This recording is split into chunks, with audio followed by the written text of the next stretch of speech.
This is the belated Mother's Day pot. Check out what we had to do. We had to make some fine tuning, some minor adjustments to get this looking pretty. Stay tuned for that. The plant haul. We have our multicolored caladium in here. I want to say it's paint splatter. Yellow moon caladiums with the dots. The geraniums with seed pods about to open, and the moon dust caladiums. This plant haul here is going to be a few plants here and there put in some different places, and this paint splatter is really gonna add some character to the bed or pot that we use it in with those colors, and these are ready to go. We got some nice plants here, and this is gonna be fun.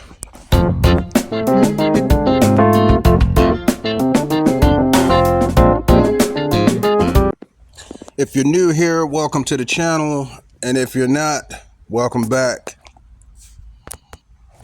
We're starting off with a nice sized pot. I'm going to put in some geraniums today. Got a clean slate in here, all except for the fountain grass in the middle, and this has nice designs on the side. And with this pot arrangement, we're going to let Janice check the soil out, and it seems to be pretty decent. It's moving along pretty freely, and she's digging out for the first geranium. Now this soil is a little dry, but that's easy to fix. You can see it kind of wet at the bottom, so apparently just the top layer of soil is probably drying out. I would probably say halfway down through the pot. Then we're going to go with these geraniums, because they can handle the heat.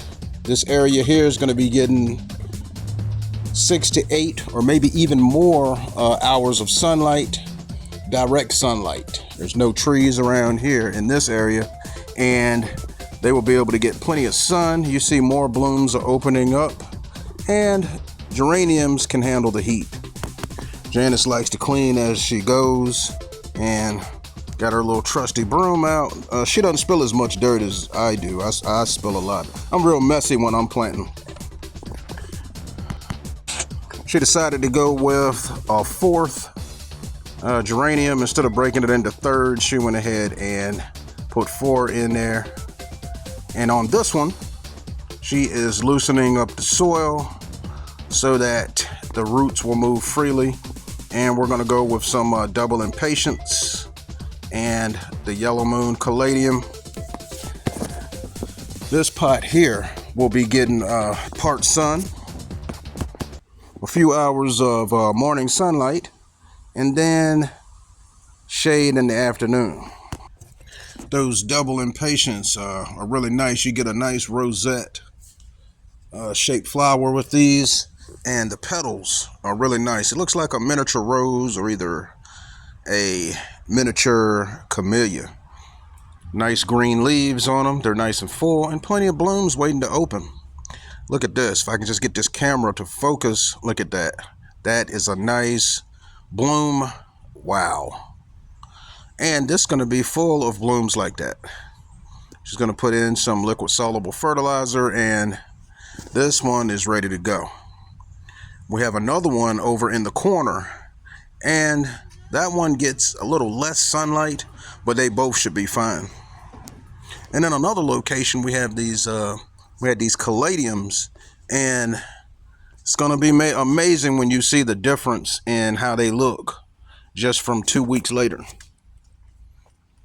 They're doing fine in this area. This area here gets morning sun, and in the evening is shady in this area, so it gets like 4 hours of morning sun. And look at that. Look how big around the perimeter the green is. I mean, you could rewind it and look back, but these are still nice to have that green, the plum, and the pink center.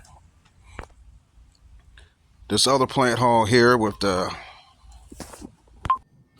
caladiums, the moon dust caladiums, the pink geraniums, well, vincas. These are like our lilac colored vincas with the glossy leaves, and the pink geraniums with plenty more blooms to open up.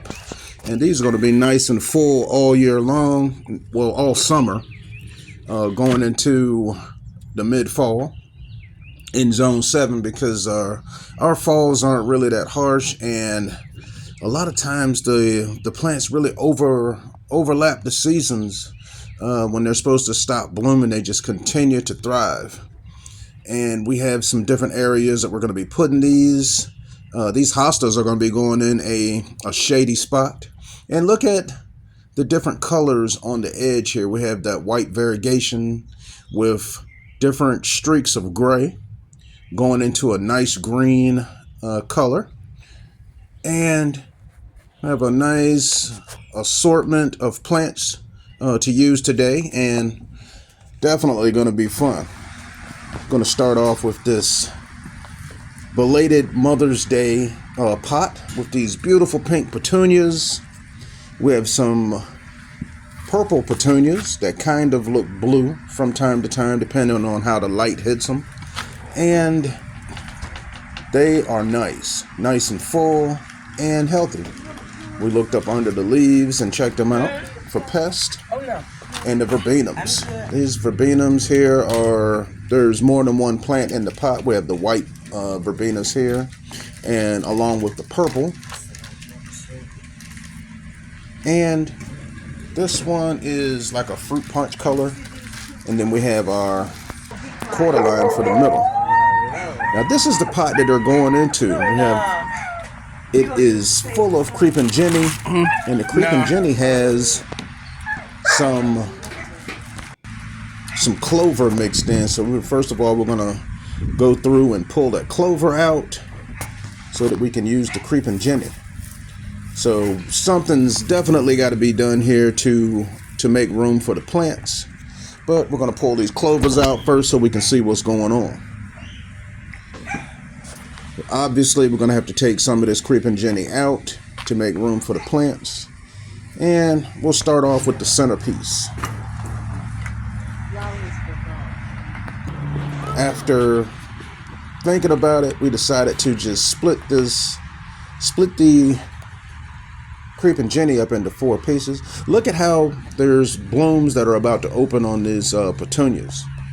We're going to be fertilizing these with a liquid soluble.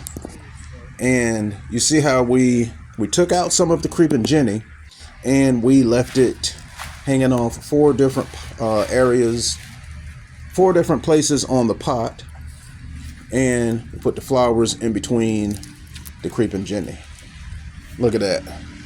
Worked out really nice. I mean, this is a big difference from a pot that was completely covered in creeping Jenny, and then we just added that color. We have this pot sitting on top of another pot, which is upside down, and it created a nice work height so we didn't have to bend over too much. Well, that's going to wrap it up for today. I know this was a quick one, so we're just going to close out with a look at the front porch and the progress it's made. Thanks for watching.